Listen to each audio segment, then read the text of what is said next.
This is the Baseload. Sorting the facts from the fiction. Discover the truth about solar power, renewables, and the grid on the Baseload, your solar-powered podcast series. Welcome to the Baseload, your solar-powered podcast series. As this is our third episode of the Baseload, we are branching out from the world of solar panels and taking a quantum leap into the realm of wind power. And we'll also look at some of the other crazy things that make electricity, like diesel generators and their importance in the mix. Demystifying the confusion around such technologies. From the technical viewpoint, we have Michael Tierney with us today. Welcome back to the Baseload, Michael. Oh, hi, Troy. How are you today? Very well, thanks.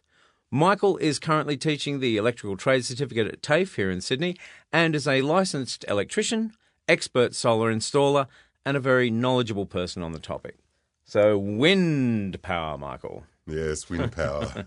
Now, we haven't mentioned the wind power debate because, frankly, it blows. The great irony here in Australia is that one of the most recognisable icons of the Aussie bush is the windmill.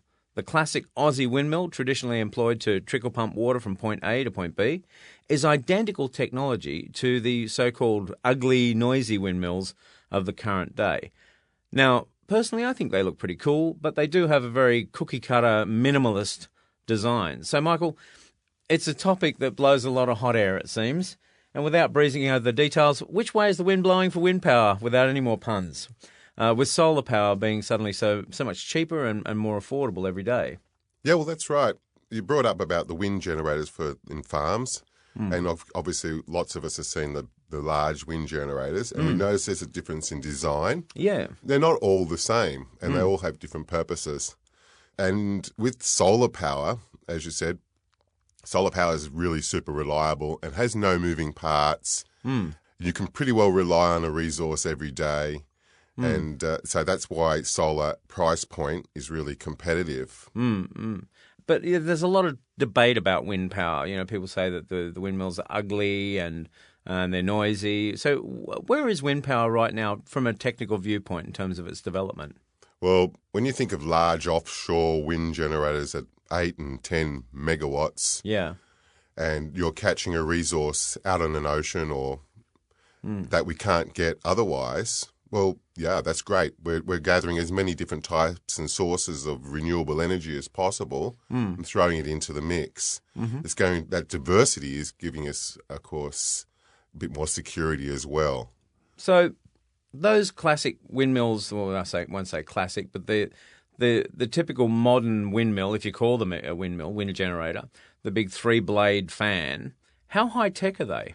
Yeah, well, that's probably the peak of efficiency that we about have 70% over the past 5 years. Electricity. It keeps going lower. 73% of buyers search online for information about solar power when we and generate base their choice of provider from this research. Generator In a recent survey, 10% of respondents were intent on making a purchase in the next year. 80% saw their purchase of a solar installation as being 2 years or more in the future. Does speed equate to a higher voltage? So I think lots of us have seen something saying 50 hertz, or we talk about AC. So this has a wave. Okay. And basically, it's hertz means cycles per second. So in order to produce a 50 hertz cycle, we need to rotate around, say, 3,000 times on a 2-pole sort of generator. So is that 50 times a second, or is that? Yeah, 50 times per second. Right, okay. Yeah, interesting. And but how much power do they actually produce, these windmills? Because I noticed driving down to Canberra recently, there's a whole stack of them over on Lake George there. How much power do they produce? I think there might be like 180 of them there. I'm not quite sure. Really, that many? Yeah, and, well, you know, nothing's less than a megawatt, and then they range up from there. Okay. And when you think about something like about 1.5 megawatts, it requires a tower of, say, 80 metres. Oh, okay. And but we're talking megawatts. These things are producing an awful lot of power. Right, that's huge. And they seem to be all over the countryside, these things. Are they, is there a push to create more of these? I mean, mostly you hear wind power being criticised, but someone's building them, aren't they? Well, absolutely. Yeah, it's pretty well about the cheapest sort of electricity that you can generate today. Is that right? Is it cheaper than solar power, though? Well, when you talk about those big machines, Yeah, they do produce an awful lot of power. So economically, but there's obviously, with those big machines, there's a lot of expense in infrastructure. They wouldn't be cheap, I'm imagining, those things. So they're a major architectural piece of equipment. Yeah, and I mean, they weigh a lot. I mean, those parts of those things are up to 50 tons. And I mean, yeah, there's a lot of money invested in them. Wow. But the good thing about wind is if you've got a really good resource, we could be talking about it blowing 24 hours. Mm-hmm. Whereas with solar, if you look at a place like an area like mid in Australia, like Sydney or something like that, we're talking maybe 4 to 5 peak sun hours per day. So if you've got 1,000 watts peak solar array, it's going to produce on average 4 or 5 kilowatt hours a day. Whereas if you could have that going 24 hours. Right. But it's just a difference in the mix. If you've got the resource, we can use it. And the efficiencies are quite good on those high-tech machines. But they're the big stuff. Yeah, yeah. People that talk to me are not interested in I guess wind generator. I guess we're speaking on a much larger scale here, and we'll get to domestic wind whirlybirds and windmills after the break. Here on the Baseload, we aren't really interested in the political debate. We're very much interested in the technical, business and cost factors of these emerging technologies and what they can do for you, the listener. Our aim is to provide you with quality technical information so you can make an informed decision when it comes to making choices about your energy needs. Michael, can you give us a quick heads up in technical terms about wind power systems if you're starting from scratch? Okay, so you decide to put one of those IKEA-looking windmills on your hobby farm. And I mean, did someone in Sweden win a design award and everyone else just gave up? Yeah, that is just basically the most aerodynamic, best design for producing electricity. They all look the same, don't they? Yeah, they do. Well, we've found the best system. Yeah. But that doesn't mean you can't produce electricity from other types of designs. It's just your efficiencies are not the same. Right, okay. So how does this affect the grid, if at all? I know they said that Denmark reached 140% of baseload power alone, is that word, with nice Danish offshore wind generators. How does that work in Denmark? Well, when you're talking about 10 megawatt machines out in the ocean and a large number of them, you're producing quite a lot of power. Mm-hmm. Absolutely. I mean, the debate about, that the wind doesn't always blow and all that, of course that's true. But when we talk about a whole area like Europe trading and moving electricity and how we can actually operate into the future, well, then we can be pretty well predicting where we're going to get wind and when it's going to come, and just like we know there's a cyclone coming, for example. Well, the Danes have been sailing their ships off that coast for a long time. They know something about the wind offshore. Absolutely. And obviously they're getting plenty. If it's 140% of their entire energy needs, and apparently they're selling the rest back into Europe. Well, you're right, Troy. These guys have been in Europe tapping wind energy since the Middle Ages. Well, yeah. Look at Holland. The famous symbol of Holland is the windmill. Absolutely. So is it the same here in Australia? I mean, we've got a lot of coastline. We've got more coastline than Denmark, but there seems to be a reluctance in the uptake. The thing about wind is people say, I've got this wind at my property and I really want to use it and everything. And when I was studying it, and before I started to study, I was very enthusiastic about wind, but I started to learn some things, and that is that the type of wind you actually got to have across your swept area of the blades, it's really got to be quite nice, like no disturbances from trees or buildings and things like that. So when you think about, I'm going to put one in a major city on a roof, well, it's not as easy as we think because there's a lot of disturbances in the air. And the sort of air we're looking for is if you compared it to if you ran your tap in your kitchen and you can see all the water and it's all like bubbly and cloudy-ish sort of thing. That's a sort of turbulent sort of wind, sort of, if you saw it like that. Whereas what we're really looking for is this laminar effect where the water just flows and it's like one solid piece of nice crystal clear The laminar water. Effect, I like that word. Yeah, and that's what we're looking for. So you want unimpeded windiness. So obviously at sea you don't have any objects blocking the wind, but in the city obviously you've got, the wind can change direction 4 times in a minute, really, can't it? So. Yeah, and don't forget how the wind is there. It's basically solar power. So if an area gets heated up and the city's full of concrete, you don't have consistency like you do. Not to say that you can't have a wind generator. Yeah, well, what's the story with those little domestic whirlybird generators? Are they mostly a gimmick? How do they fit into the whole picture? There is smaller type of little generators, and yeah, they're producing a very small amount of power.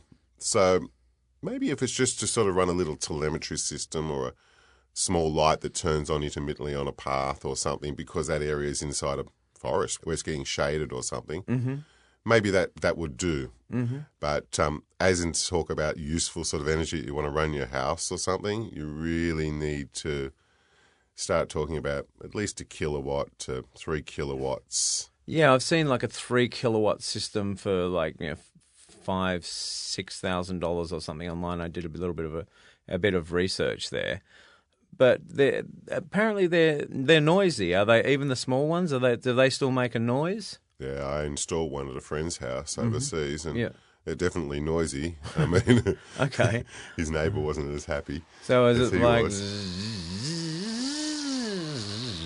kind of thing, but that's audible from the roof? Oh, it's audible from a long way. Really? Yeah, it's a bit like that Crocodile Dundee movie where he's communicating with the others. With the bull roarer. With the bull roarer. Right, okay, so that's not a pleasant tone, and if you've got a windy night and you're trying to get some sleep.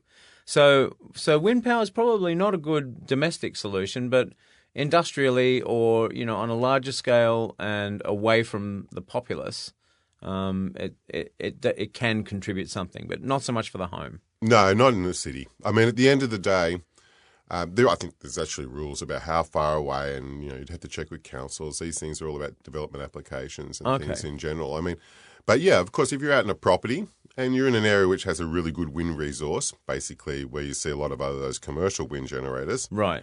And you throw one of those into your mix, say on the edge of your farm or whatever. Yeah, well, it's nice to have it like as at the top of sort of a rise on a hill where you get the accelerated wind, where there's no trees for like quite a good distance in front, and you got it up on a nice high mast.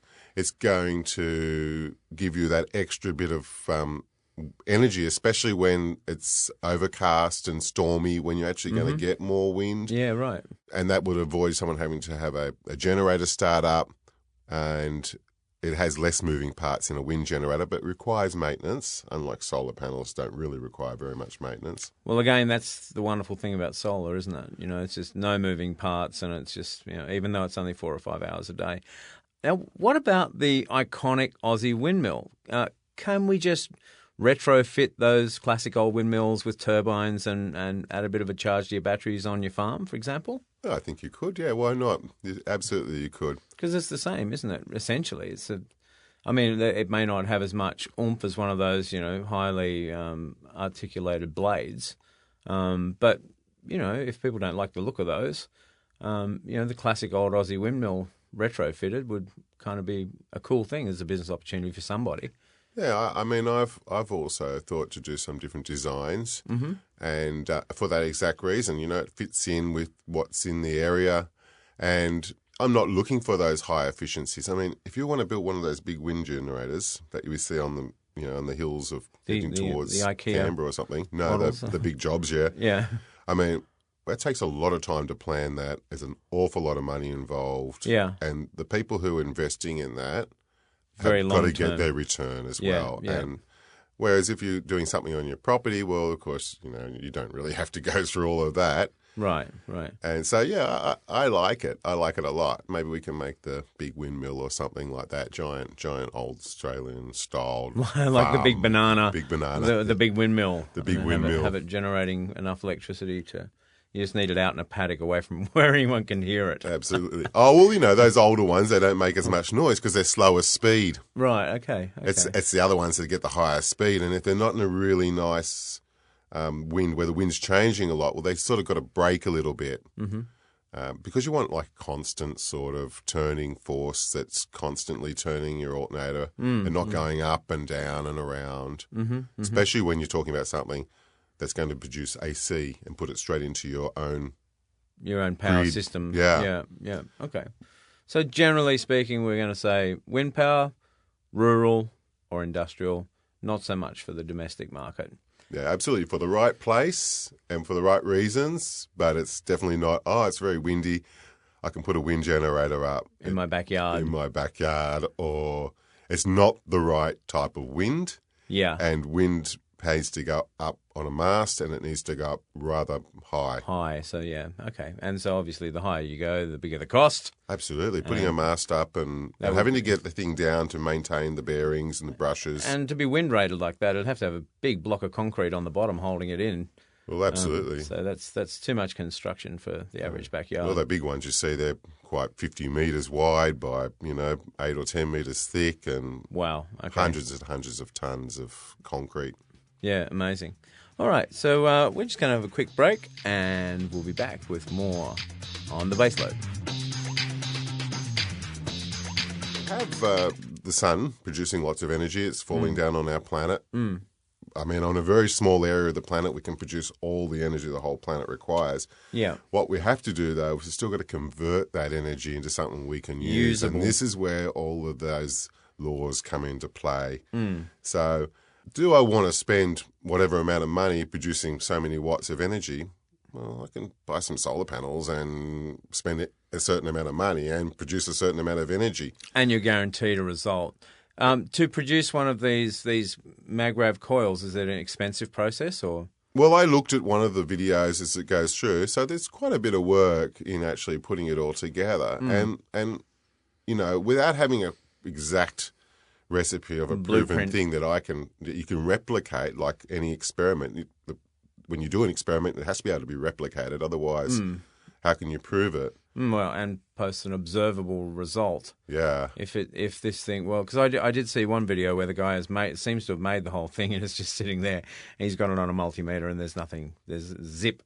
Coming out of the thing. Now, I mean, it's conceivable that he got his chemistry wrong. If it is that fine, if it's that finely tuned. But yeah. So anyway, we'll see how you go if you progress, if you decide to build one of these things. I want to do a bit of research first before I go and commit to constructing it. Okay. Because apparently you have to use a crock pot. So you've got to waste a perfectly good crock pot processing the copper coils or something.